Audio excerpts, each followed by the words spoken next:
Okay. So good morning, everyone, and welcome today. Thanks for attending. Today, we're going to talk about getting your affairs in order, and we've got a guest presenter, Hamish, who's Associate Director of Prosperity Wealth Advisors, and he's going to talk us through that. So what I will ask for the duration of the presentation is everyone remain on mute, and we'll keep the questions to the end. Okay. So that way, it's a smooth presentation that someone can view at a later date, and then we'll look at the questions at the end that anyone has today. So I'll just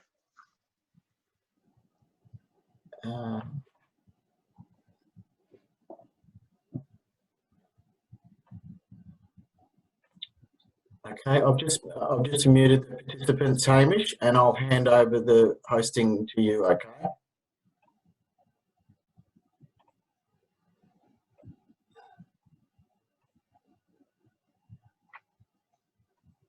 Great. Thanks, Jason. You're welcome. Okay. Thanks, everyone. Welcome to the presentation, and thank you for the opportunity to speak with you today, those that are on the call and also those that are watching at a later date. Just going to check my screen share is working okay there. Yep, excellent. All right, so yeah, guys, I've been in financial services for 13 years. It's one of the great privileges of my role that I get to be involved with clients through really significant life events. Some of those events are really positive, really exciting things, and some of those events are really tough, really challenging things. And yeah, I just want to acknowledge that I guess the context for the discussion today is, for individuals and families going through those challenging times. And I do hope that the information that we cover will help in some way, perhaps answer some questions or just give you some ideas around how you might be able to approach some of the financial challenges or the financial aspects that come with getting a life-limiting diagnosis. So we'll jump into the presentation now, and more than happy to take questions at the end. This is me. These are my contact details. Feel free to reach out if you want to connect with me after this, or if you're watching this at a later date, you're very welcome to contact me.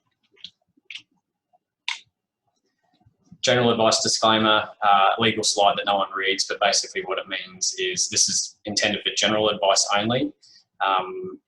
I don't know your specific situation, so please don't take this as a set of instructions to follow. As with anything, best to seek advice if you're not sure. These are the key topics that we're going to cover today. It's by no means a comprehensive list, but working with a number of clients over the years through similar situations, I guess these will cover the main sort of areas that you want to be thinking about. If someone says those challenging words around you, you've got to start sort of planning and getting your affairs in order. All right, guys, well, I thought we'd start with insurance cover. I know this won't apply for everyone watching this, but if you're of working age, there's every chance that as a minimum you've got some insurance through your superannuation. So I just wanted to run through the main types of cover and kind of how they work with a serious medical illness. So we'll jump right into it. We're getting right in the deep end, guys. We'll go with life cover, sometimes called death cover. You're probably aware that's a lump sum that's paid out in the event of death. The main point that I really wanted to raise here is a lot of these life cover policies actually include a terminal illness clause in them as well. And I find that this is not really well known. So that means that if you've got two medical practitioners prepared to sign off saying that you've got less than 24 months life expectancy, most life insurance policies will pay, which can be,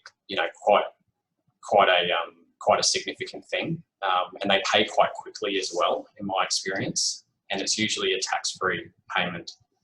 So it's just something I wanted you to be aware of. The other main type of cover that's held through superannuation, that sort of is part of the default insurance package is what's called TPD, which stands for Total and Permanent Disability. Now, to be eligible for a TPD payment, this is where the individual doesn't have has a life expectancy more than 24 months, but isn't able to work. And it's not able to work completely. So if you can do reduced duties or you can still do a couple of days a week, this cover won't activate. But if you're totally unable to work due to medical reasons, then TPD cover may be a possibility. When the insurer is looking at making an assessment on a TPD claim, they're looking obviously at the medical status, but they're also looking at, well, what work is it that you can't do? And they'll assess it on one of three definitions. If you weren't working, then they'll assess it as a homemaker definition. If you've got an any occupation definition, that just means that being unable to do any job for which you're suited by training, qualification, or experience. And if you have an own occupation definition in your TPD policy, you only have to be unable to do your job at the time of getting sick. So that's just, that'll be different for everyone, but I just wanted you to be aware that those life and TPD policies that often sit inside superannuation, those are the scenarios where they pay out. To make a claim on a TPD policy, it is a bit of an involved process. They're looking at medical history, they're looking at doctors' reports, and they may sometimes require their own testing as well, just to determine the level of impairment. And it's usually a tax-free payment if it is successful. Income protection is another main type of life insurance that people hold. Now, this is different to the first two. This is not a lump sum payment. This is a monthly payment. And the monthly payment is made if you're medically unable to work. Now, there's no requirement to be totally unable to work. If you're, say, at 50% in your job because of health issues, then the income protection can kick in for that shortfall. And it can be for a temporary condition as well. So if your medical status is fluctuating and sometimes you can work and sometimes you can't, then potentially income protection might be able to pay, whereas a TPD payment wouldn't. It's assessed on the job that you're doing now or were doing prior to diagnosis. There are often waiting periods that need to be satisfied first. So this is not a waiting period from when you first took out the policy, which is a common misconception. It's a waiting period from the date of diagnosis. So usually it's somewhere between 1 and 3 months before you can claim. And then there's a benefit period. So if you are successful in claiming on income protection, the payments will continue until you get back to work or until you reach your benefit period, which is commonly 2 years, 3 years, or to age 65. The benefit is taxable income, so that's something to be aware of. So if you're insured, for example, $5,000 a month, they withhold tax from that payment, so you don't get the full amount. The other thing that's important with income protection, and this is just, sometimes people aren't aware of this stuff, but if you've got an income protection policy that you've taken out at some point, a lot of the better providers will have what's called a specified illness benefit. And that means that in the event of certain diagnosis, the insurer will just pay you, say, for example, 6 months up front, because they know due to the nature of the illness, that it's quite serious and it's going to be a long-term claim. So that's something to think about as well. The fourth and last main type of cover that I'm going to run through today is trauma cover.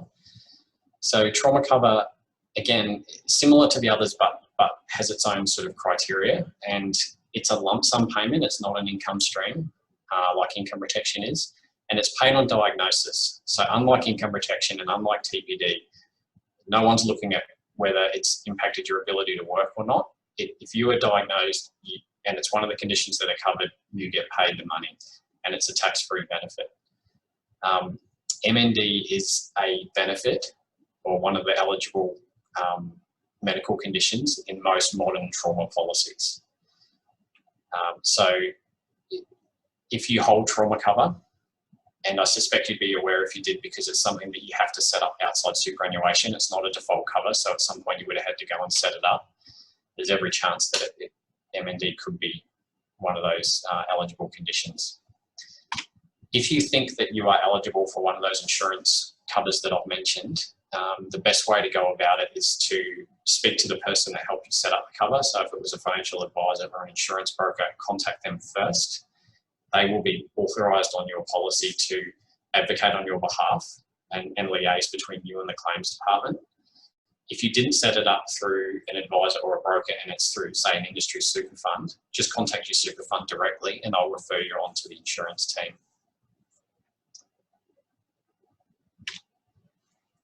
Okay, I'm going to jump now from insurance through to superannuation. So superannuation is a bit of a detailed one, guys, so you'll have to bear with me here as we go through the detail, but it's quite important, and also because most people will have superannuation to some degree.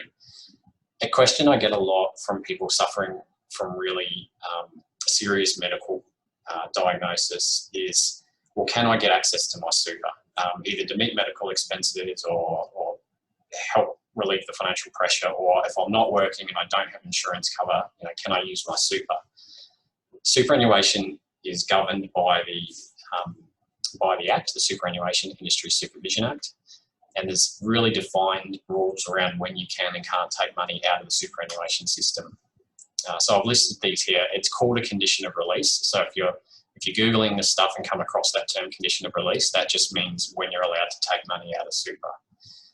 So conditions of release that don't rely on sort of any kind of health event are reaching preservation age and retiring. Preservation age is somewhere between 57 and 60. You're over age 60 and you've stopped working, you can access your super. If you're over age 65, regardless of whether you're working or not, your super becomes available. So I put those in, and none of those are health related, but that could be relevant for maybe a partner. Might have triggered one of those conditions of release, and if they could access their super to help provide some financial support, that might be something to look at. Then we get down to the health-based conditions of release. So if you die, your superannuation is released to your estate or to your beneficiaries. If you are diagnosed with a terminal illness, again defined as 2 medical practitioners signing off that life expectancy is less than 24 months, then you can access your super as well. Just a point on that, the 2 medical practitioners, one of them has to be a specialist, so it would be your treating specialist and your GP most commonly. And also total and permanent disability, which is assessed the same way as I described for the insurances before. In those 3 conditions, you are able to access your super. There's a couple of other ways to get access to your super, and there's a lot of misinformation out there about these ones, so I thought it was relevant to touch on it today. Financial hardship, there is a way for your super fund to release money for you if you are categorised as suffering from financial hardship. It's restricted to anywhere between $1,000 and $10,000 per 12-month period. You've got to apply to your super fund to get the money. They will withhold tax up to 22% if you are successful in your application.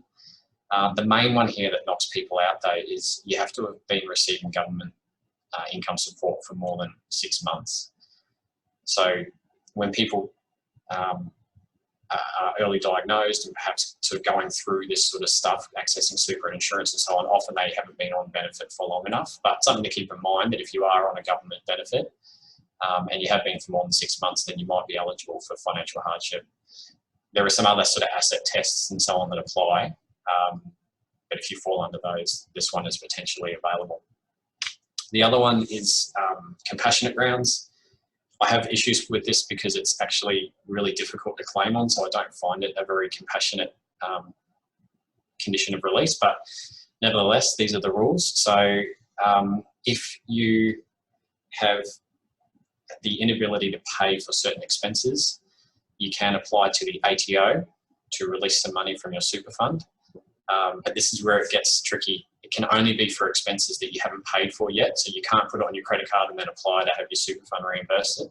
And it's only for expenses that fall under the categories of medical care, palliative care, paying a mortgage to avoid a repossession, accommodation for family members whilst receiving treatment, or funeral costs. So it's very limiting, as you can see, but potentially some people might be able to to access their super under the compassionate rules if you've got expenses coming due in one of those categories. We're going to talk about death benefits now. So if you pass away, your superannuation becomes what's called a death benefit, and there's the special rules around what happens to that money. So a superannuation death benefit can only be paid to certain categories of people. It's a spouse, de facto or married, a child, an interdependent. So an interdependent is someone who is financially dependent on you or you on them. So maybe an elderly parent that's living with you or a relative, or your estate. Superannuation can be paid as a lump sum, which is just take it all out of super and there's the money in one go. An income stream, which is a regular payment, or a combination. But income streams can only be paid to a spouse, an interdependent, or a dependent child under age 24, or a child of any age if they're disabled. So to say that in reverse, an income stream cannot be paid to a non-dependent or an adult child that's financially independent. There's advantages and disadvantages for income streams versus lump sums, and this is where it really kind of depends on your personal circumstances. So I would encourage you, if you know, potentially seek advice if this is something that you'd be looking at. But at a high level, if an advantage of leaving the money inside super, so that someone's passed away, their superannuation death benefit is available. If that money can be retained in super and provided as an income stream to a child or a partner, that money becomes quite tax effective. But you're limited on how much you can access. Whereas if you take the money out of super, you've got full access to it, but there might be some tax or Centrelink applications for doing that, or implications for doing that. I mentioned tax a couple of times, so I just want to explain what happens here. So people believe that we don't have death tax in Australia, but unfortunately we do, and it's called superannuation death benefit tax. And it's calculated, as I've said in this table here. So when you put money into superannuation over your lifetime, it'll form one of these three tax components or buckets. So your tax-free bucket is money that you've just thrown into superannuation at some point in your life from money that you've had, either from an inheritance or savings or sale of another asset. And there's basically that money goes in tax-free and comes back out tax-free after your death. Money that you've put in through working as under an employment arrangement, so an employer contribution or a salary sacrifice contribution, that sits in the taxable component bucket. And then there's this third bucket called the untaxed component, and that's usually only for things like insurance proceeds. What's the point of all that?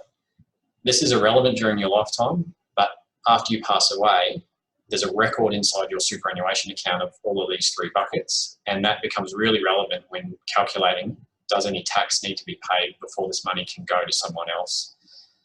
If that money is going to a spouse or a dependent, so say a young child, no tax on anything. So that's good. But if the money is going to an adult child, for example, there will be tax to pay, depending on how much is sitting in each bucket. In my experience, most people's tax components are sitting in that taxable, that middle bucket there, because most of the money that they get into super is from working during their lifetime. I just want to put some numbers to this. So, made up scenario, but we've got Mary, she's got $300,000 in super and $300,000 of life insurance. She's never put any extra money into super. She's widowed, so she doesn't have a surviving partner, and her kids are growing up. If she passes away and her superannuation becomes a superannuation death benefit and then goes to the kids, tax is going to be paid of $147,000 on a $600,000 benefit, which is quite significant. It's a quarter of the total. Here's where the strategy can come into it. If Mary knew ahead of time that she was going to pass away, she could take that money out of super and pay no tax on it. It would then sit in her personal name. Then when she passed away, that money would go to her kids via her estate, no taxed. So effectively giving her kids an extra $147,000. Now, I've manufactured this scenario, but we see it time and time again. And it is something to think about if you are facing, you know, if someone said to you, get your affairs in order and life expectancy is limited, there could be an effective strategy here to save the family tax and keep more money in the family by taking funds out of super. Now, I just hasten to add here, this is not effective for everyone. Sometimes this would actually be detrimental from a settling point of view. But I just wanted you to be aware of it as a potential strategy that could be looked at.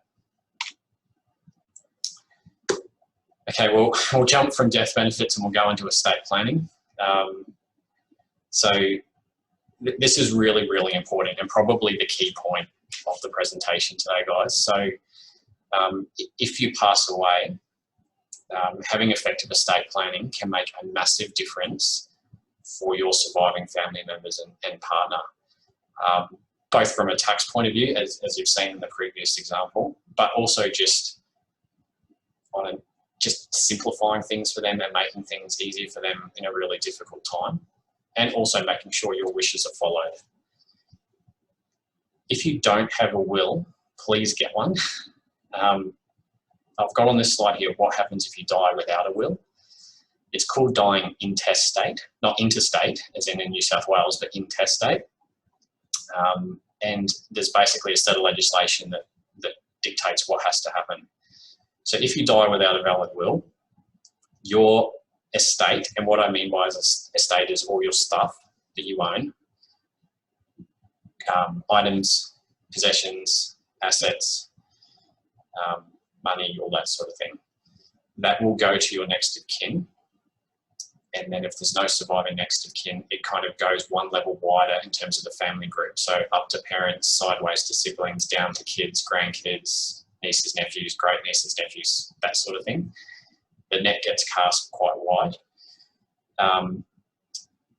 This is where it becomes really challenging though. So if you die without a will, the public trustee has to become involved because they are the only ones that can legally write to your super fund to claim on the super benefit, your insurance provider, your bank, to pay out loans, to get bank accounts, you know, basically do the stuff. Any time money or any kind of legal process has to be followed. Only the public trustee can do it. Now, they might look at your situation and go, clearly, you know, person A has passed away and everything should be going to person B. But unfortunately, person B can't do anything until the public trustee does it, unless there's a will in place. The public trustee will do it, but there's a processing time because this happens quite a lot. And they do charge fees, and those fees are quite significant because they calculate it as a percentage of the total estate. So if you're adding up the value of your super, insurance, house, you know, I've seen tens of thousands of dollars in public trustee fees just because someone didn't have a will.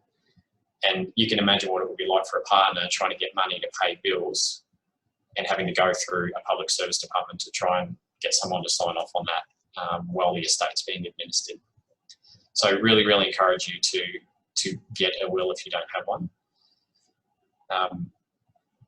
When we talk about estate is basically a temporary entity. So if you pass away, this estate gets created in your name, and that estate will last from anywhere between 1 and 3 years. And that just allows time for all the assets to kind of be collated, loans to be repaid, insurances to be claimed on, that sort of thing, and then paid out to the right people, and then the estate gets shut. And basically what a will does is it dictates the rules of that estate. So there's two types of wills. If I've convinced you to go and get a will, you can get a basic one or you can get a comprehensive one. So a basic will is basically a short set of instructions for what is to happen to your estate. Most commonly what I see in practice is a basic will be everything to my partner and then equally between my kids. Now that's good, and it avoids all those issues with the public trustee and the costs that I mentioned earlier. But they are a little bit limited as well. They can be suitable for people with small estates or no dependents. So if you don't have anyone that you want to leave the money to, or there's only one person, a basic will can be useful. And they're quite cost effective as well. So the 3 ways to get a basic will are you can go to the public trustee. They don't charge for their wills. Just be aware though that it is a template that everyone gets. So it's sort of a carbon copy will. And oftentimes I'll see the public trustee will put their name in as the executor. So the executor is the person that does that, running around and basically acts as your representative while the estate is active. My suggestion would be, if you've got someone, put someone else in rather than the public trustee, so you avoid those costs and those delays. DIY will kits, I get asked about them a lot. They're better than nothing, but they're not great. The example I've heard a lawyer say is, we don't write our own medical scripts for a reason, and we shouldn't be writing our own wills for a reason, because there is nuances and there is the language that's used is important, and sometimes DIY wills can cause more problems than they solve. And the reason for that is, if a will is made and it's valid, it has to be followed. So sometimes people can actually cause issues for their family by putting something in a will without realising the implications of doing so. So I really, really encourage you to speak to a lawyer when you're getting your wills done, because they understand the language that needs to be used, and you can talk to them about your wishes and say, well, this is what I want to achieve. Make sure that's reflected in my will. And a lawyer will charge somewhere between $300 and $1,000 to do a basic will strategy.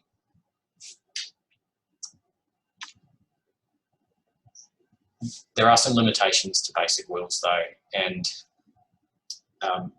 these are real life concerns that I see a lot, with the clients that I work with. So basic wills don't deal with these sorts of issues that I've listed here. So if you've passed away and you're leaving your estate to your partner, what happens if they repartner in the future? So you've got superannuation, life insurance assets, they go to your spouse repartners in the future. That partner might have children from a previous relationship. Basically any money that your spouse takes to that new relationship, that wealth kind of gets blended with that new family, and those assets may not find their way back to your side of the family, if that makes sense. Another way to word that is, the future inheritance for your children could get diluted due to a future relationship. That may or may not be a concern, but sometimes people worry about their kids. You might think, oh, my spouse is fine, they'll do the right thing. But if you've got young children, I think that this is a real concern. So if you're leaving money to your children under a basic will, they will assume control of that money at usually 18 or 21. So if people come into a lump sum of wealth at a relatively young age, it is a potential for not making great financial decisions. You would probably wish that money would be used for helping them get set up in life. They may wish to use that money for other things. So there can be concerns there. There can also be, if they're in a relationship in their own right and they receive an inheritance and then that relationship ends, that inheritance that you've left to your children could get diluted as part of that relationship split. So we're talking about the generation below you. Your kids receive the inheritance and then there could be a dilution there. Sometimes people are worried about if their child has a dependency issue. So that could be spendthrift, drug issues, in a really difficult relationship. There's a whole myriad of reasons why sometimes getting money is not a helpful outcome. So a basic will won't deal with that. So in those situations, or if these are things that you potentially are worried about or have seen go wrong in other sort of family groups or friend groups, you can do what's called a comprehensive will that kind of deals with these what-if scenarios. The way that it works is like this. So in your will, you create what's called a trust, which is a separate legal entity. Your inheritance or your estate or the money that you're leaving behind goes into this trust. And you dictate in your will who controls that trust and who can benefit from it. Typically, the person that controls it is your partner, and typically the people that benefit from it are your partner and your children and your grandchildren. So exactly the same outcome as you'd probably put in a basic will, but what it effectively does is it stops any future partners from claiming against the money that you're leaving behind, and it also stops potentially children from accessing the money and spending it on things that you wouldn't want them to. this trust only gets activated on your death. So you don't have accounting fees, you don't have any ongoing complexity. It just sits in your will dormant until you pass away, and then the trust gets activated. It sounds complicated, and if you haven't had a trust before, it can seem a little bit daunting, but I can assure you it kind of, in practice, it works the same as if you had the money in your own name. You just have a bank account, but instead of the bank account being in your partner's name, it's in the name of the trust, but they can control it. But there's some pretty significant asset protection outcomes here. And if you were worried about any of those scenarios that I threw up before, around potential loss of inheritance out of the family bloodline, a testamentary trust is something that you could well look at including in your will. It costs a little bit more to do that, because you need a specialist estate planning lawyer to do it. Typically see around $3,000 to $5,000. In practice, those trusts, because there's some tax benefits to them as well, they'll pay themselves off in the first year easily from the tax savings. The tax savings will mean nothing to you, unfortunately, because you're the one that's passed away, but for your family and the future beneficiaries, those tax savings can be quite significant. More often than not, though, it's actually the asset protection that people are after, and just the peace of mind that if they're leaving wealth behind, they know that they're putting it into a structure that actually benefits their family and makes things more protected and not locked down in the sense that people can't access the money to do what they want to do, but just it's in a structure where there's a set of rules for how it's all meant to operate, and it actually makes it easier.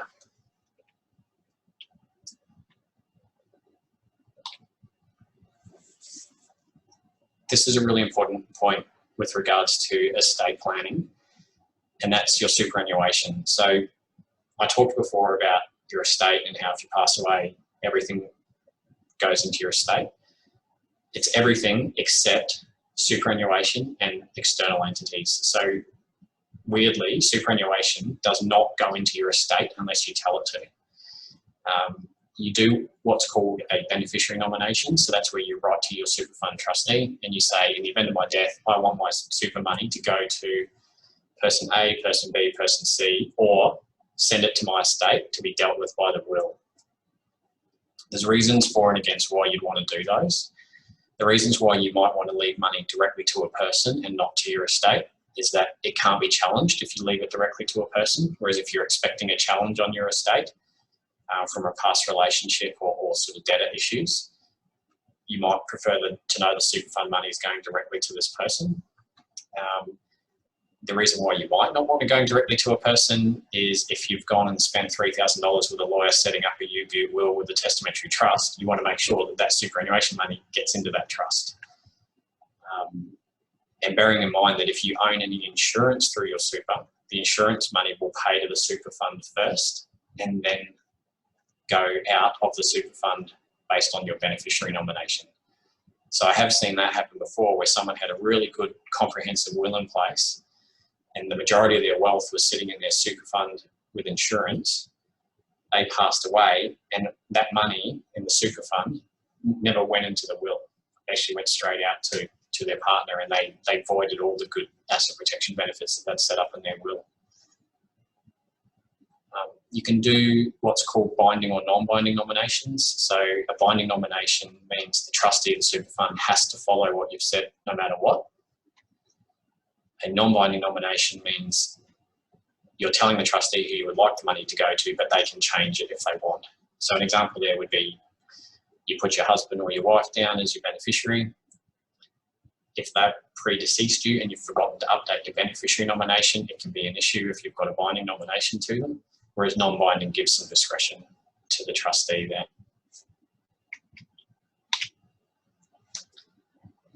Also really important, if you've received a diagnosis that health status is going to worsen, is getting a power of attorney in place. So sometimes these are called living wills. So a will only comes into effect if you've died. A power of attorney comes into effect while you're still alive. And what you're doing under a power of attorney is you're appointing someone to make legal decisions or medical decisions on your behalf. So effectively, they can sign as if they were you. Now that can be that's quite a high level of trust that you're placing in someone if you're giving them that power. So an example would be they could sell a house and they could sign, if you're an owner of that house, they could sign as you to sell it. They can arrange for insurance proceeds, for example. They can basically open a bank account, close a bank account, withdraw money, all that sort of thing. So it's quite a powerful nomination, but it practically can actually be extremely helpful if you're in a situation where you're unable to sign documents or unable to, I guess, sort of cognitively process what's involved and make those decisions. Appointing someone that you trust implicitly to do that for you can actually smooth the whole process out and allow them to make decisions for you to improve or maintain your healthcare. Within a power of attorney, there's some conditions that you can put into it. So you can say come into effect now, and then it's effective from day one. Or you can say only come into effect on loss of capacity. I see sort of 50-50 for both. Just a word of warning though, with the loss of capacity clause, capacity is a difficult medical diagnosis, and capacity is not linear. So you can be having good days and bad days in terms of your capacity to understand what's happening. So you've done the right thing. You've set up a power of attorney. You've appointed someone you trust. Some decision needs to be made in your group that requires your sign-off. But unless you've got a doctor over here prepared to say this person has lost capacity, the power of attorney is going to be useless. So just keep in mind the practicalities of that and the time frame it can take to actually obtain that medical diagnosis. You might want to consider an immediate activation on your power of attorney. The other two decisions you can make are, do you make it task specific or do you make it enduring? So a task specific power of attorney will be this nomination lasts for either a period of time and then it ends, or it lasts only for the purpose of settling on a property, for example. Or you can just say it's open-ended and it lasts, as long as I do. Something to keep in mind is you can only make a power of attorney while you've got capacity, as in medical capacity, to do so. So you can't leave it too late, because if you lose the ability to make decisions on your own behalf, you can't then make a power of attorney. So it has to be done, I guess, in advance. Some other things to think about with regards to estate planning. So anything that's owned jointly, if you pass away, the ownership will automatically revert to the other name on the joint account or asset. But here's another tip. Joint bank accounts get frozen if one of the parties passes away. So as soon as the bank's notified that someone's passed, even if it's in joint names and the other party's still alive and well, they will freeze that bank account until such time as they receive a copy of probate or a certified copy of the will, clearly setting out where that money's meant to go. And depending on the circumstances, that can take a fair bit of time. If you are a couple and you operate all your expenses out of a joint bank account and that joint bank account gets frozen for 4 months, that can cause massive, massive issues. So I do really recommend, if you are aware that one party in a partnership or in a relationship is likely to be passing away, that the other partner should probably set up a bank account in their own name and avoid this freezing bank account issue. Guardianship nominations, if you've got young children, you can nominate who you want to look after them.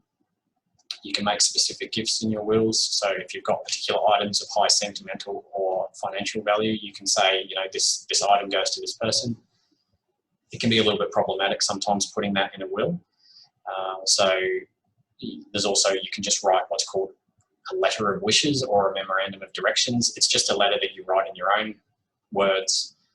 You don't need a lawyer, it doesn't cost anything, but you store it with your will. And I do really actually encourage you to do that as part of the estate planning project. So it's just saying, in the event of my passing, this is what I want to happen. It's not legally binding. People can ignore the whole thing, but it is what we call morally binding. So if you've appointed people in your will that you trust, it's very likely that they will follow your instructions that you've written in that letter. And it's kind of nice that you can do it in your own words as well. You can put in things around calamity clauses, so if there's no surviving beneficiaries, what happens? If you own a property and you want another family member to remain living in it after you've gone, you can put what's called a right to reside. And then the last point there is if you own a trust or a company, that needs to be dealt with separately. It doesn't form part of your will. So there's obviously a lot of stuff just in that list there, which I won't kind of go down the rabbit hole on, but just be aware that there's a bit more to it than just getting a will. You've got to think about all these things. Just lastly, guys, I wanted to touch on there is government support available. Now, there's a disability support pension, so if you're unable to work for medical reasons, you can apply for that.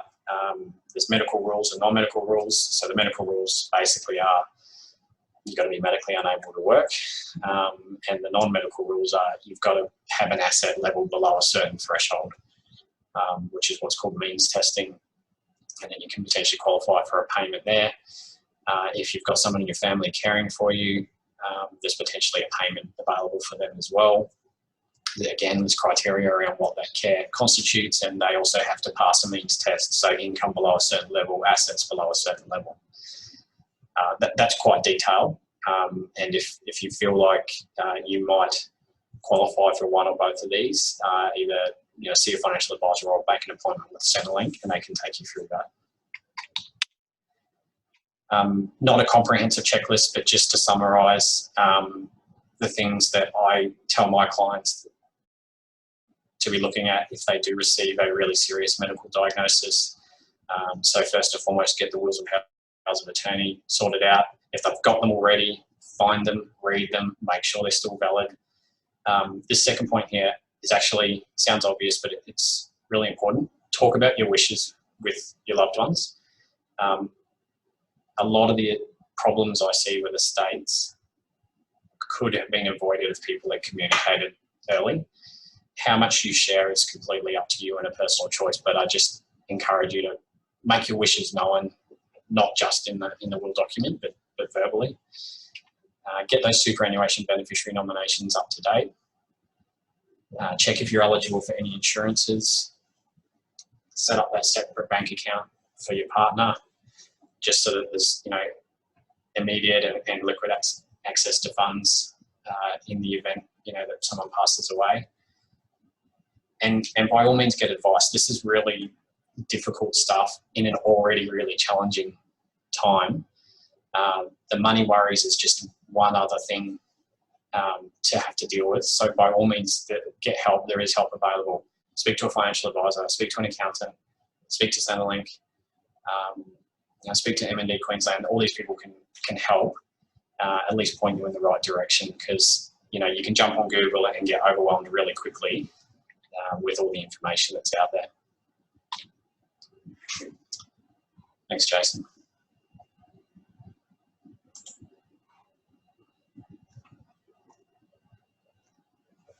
I think we're just going to throw back to Jason now to see if there's any questions.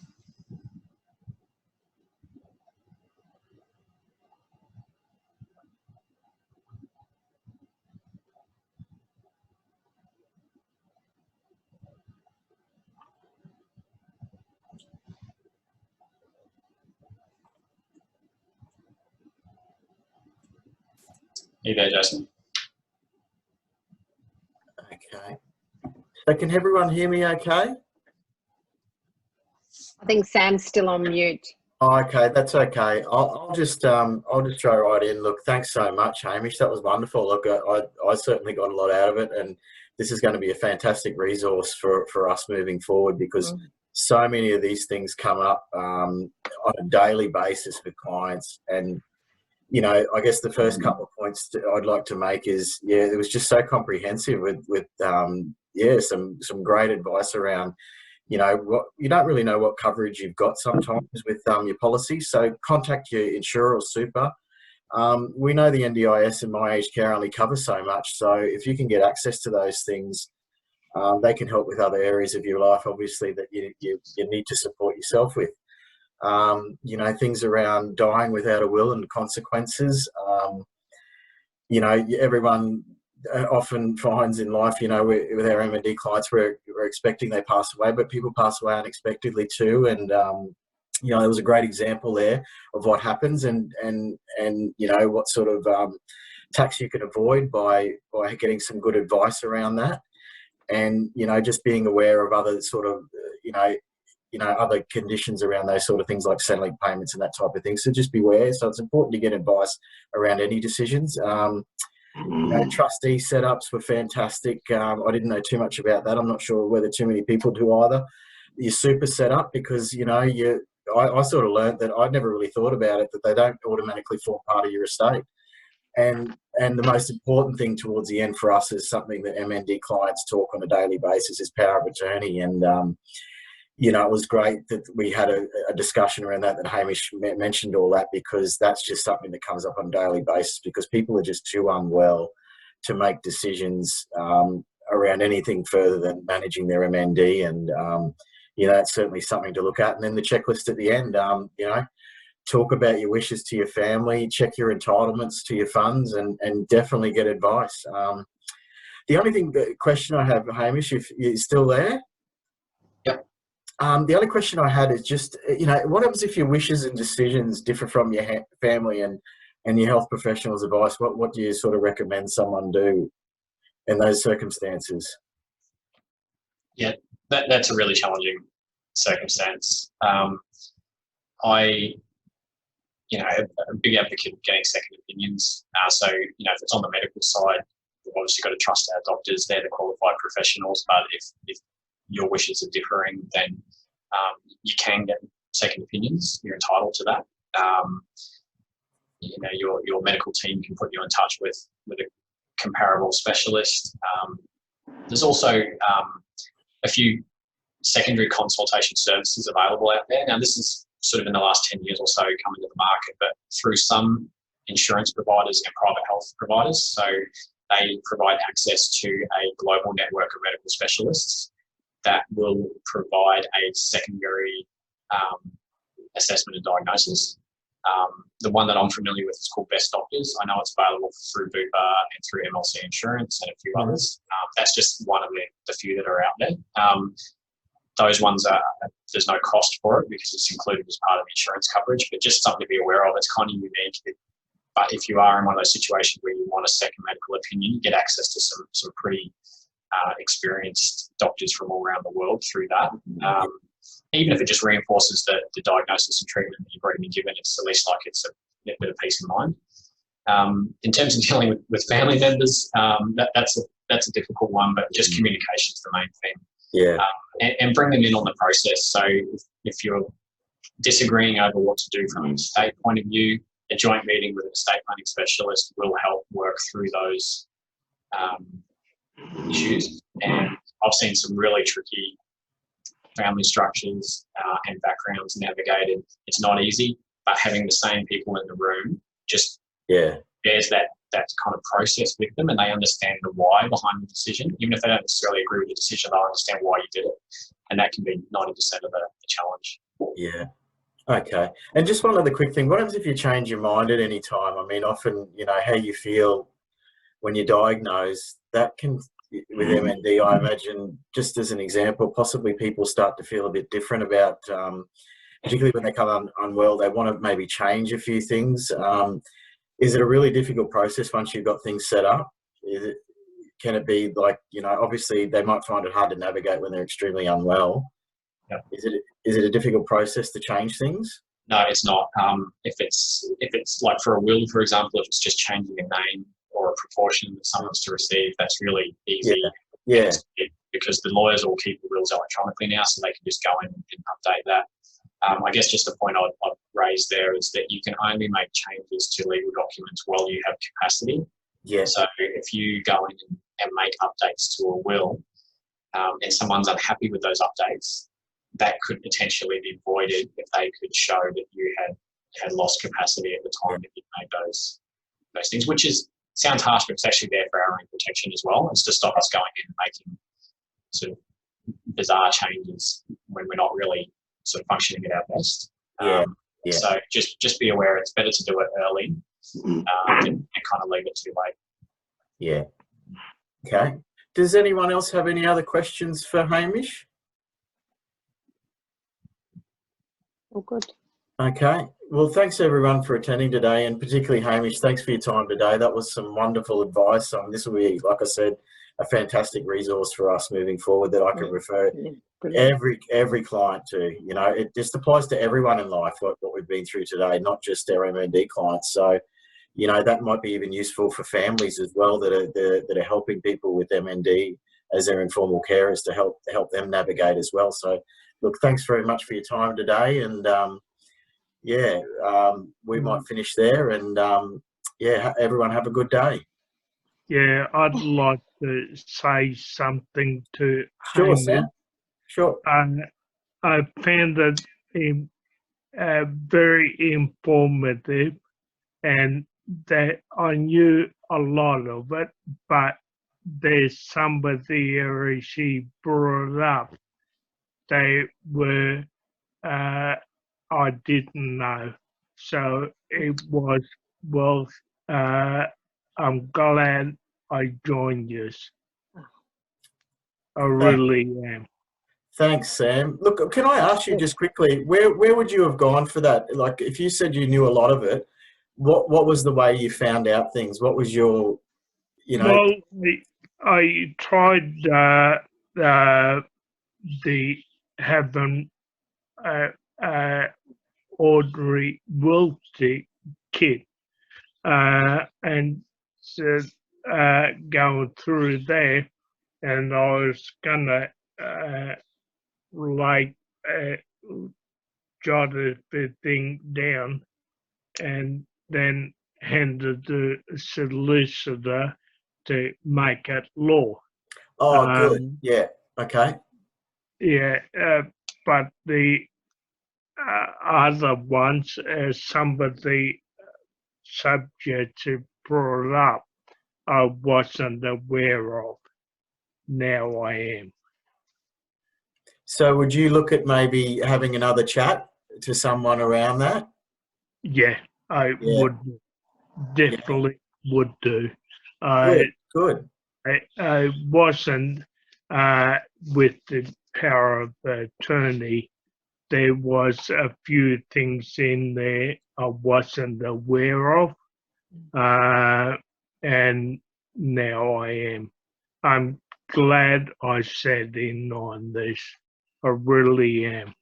Oh, thanks, Sam. Yeah, you did a wonderful job, Hamish. Thanks very much.